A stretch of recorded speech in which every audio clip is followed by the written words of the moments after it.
On this Father's Day, a story from David Begnaud about tough love and a man who found the tools for forgiveness. Did your dad ever tell you he loved you? No, not once.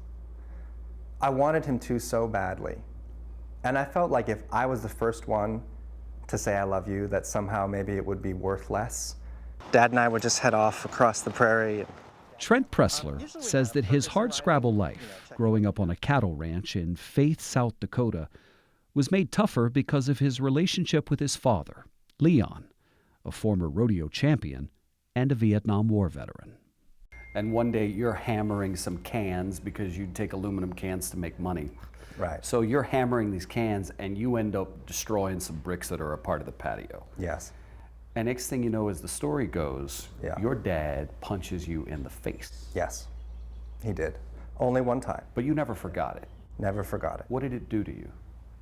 Well, it made me afraid of him. It made me kind of question my place with him, and that I was trying so hard to live up to my dad's expectations. And it made me feel like maybe it would never be possible that I could. In 2000, his sister Lucy, 2 years older, died of a rare illness at the age of 25. After your sister's funeral, you come out to your dad and he says what to you? We ain't never gonna talk about that again. And we didn't. He wasn't kidding. Fast forward to 2014. Trent was living in New York and had gone nearly a decade estranged from his father when his mother asked him to come home and visit for Thanksgiving. Trent's dad was very sick. When I visited him in the hospital, the last time I saw him alive, when his cancer had flared up again, I leaned in to give him a hug on his hospital bed, and he gripped me so tight. I mean, I could feel his hands like digging into the back of my shirt, and I thought maybe that would be the moment finally when my father said, "I love you." And he didn't. So the last words my father said to me were, "Drive safe, okay?" In life, Trent was sure that he had very little in common with his dad. But that all came crashing down when I saw him lying in his casket. I looked at his hands and I thought, oh my God, I have the same hands as my dad. And you know, my mom always said that your father could build anything. And it was that moment when I thought, well, if he could build anything with his hands, maybe I can too.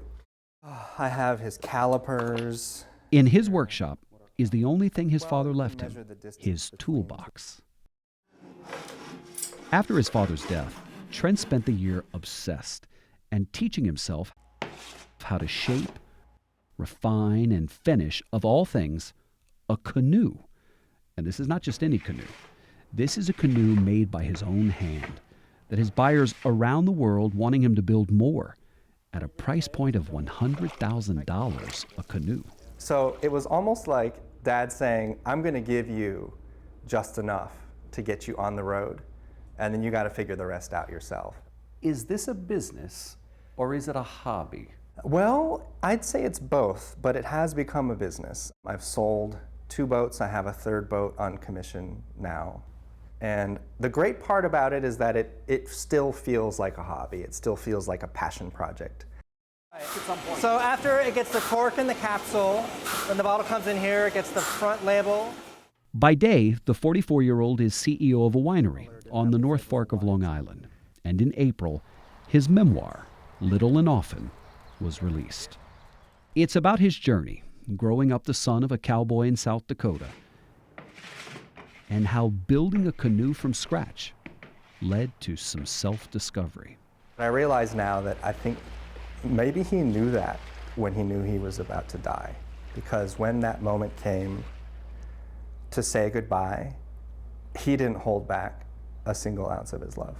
Whether that was just saying, you know, drive safe, or if that was saying, here, take my tools and make something of yourself. That was all he could give. Finish this line for me. I wish I would have told him. I wish I would have told him that I loved him.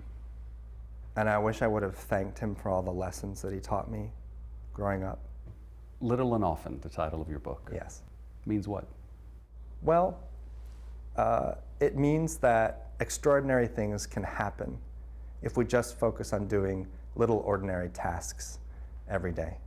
And building this canoe with my dad's tools kind of beat that lesson into me, where it was like, no, no, no, this is the only way it's going to happen.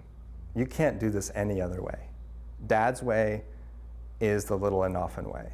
Thinking about the title of the book, what I'm thinking is to love on this Father's Day, little and often is good enough. It sure is.